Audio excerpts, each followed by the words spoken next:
Boa tarde, pessoal. Vamos então dar prosseguimento ao nosso assunto de análise térmica. Eu preciso falar com vocês a respeito de algumas observações importantes feitas durante esses experimentos de análise térmica. Aqui vocês podem reparar que nós temos alguns pontos interessantes marcados aqui nesse gráfico. Vou começar a destacá-los então. Reparem aqui. Nesse gráfico, nós temos na abscissa a temperatura em Kelvin.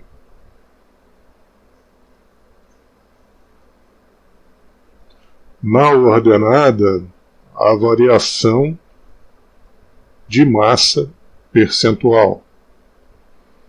Na área gráfica, reparem, nós temos dois pontos que são muito relevantes.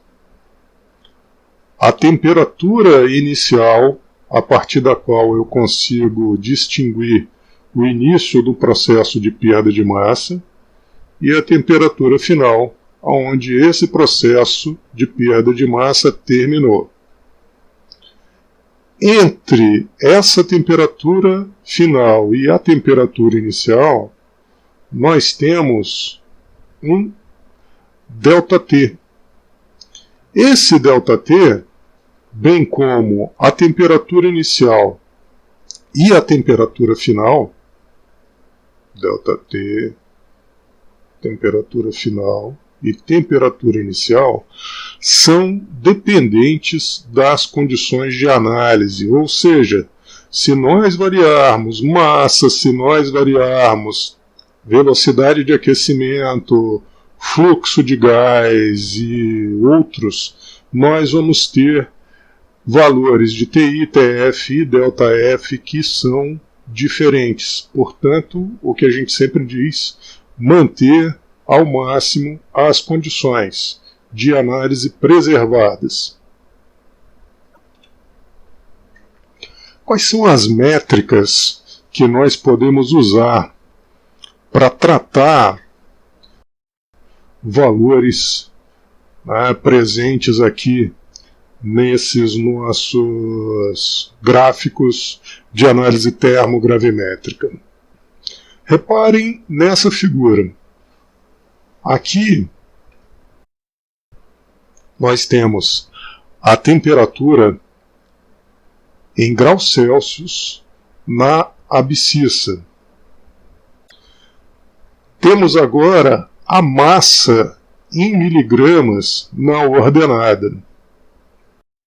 Na área gráfica nós temos uma curva e reparem o seguinte, essa curva está marcada com uma série de observações, entre elas a temperatura inicial, que nesse caso vai ser a temperatura onde as primeiras variações de massa são observadas, a temperatura final, onde nós não vemos mais variação de massa, mas nós temos que lembrar sempre que isso é bastante relativo.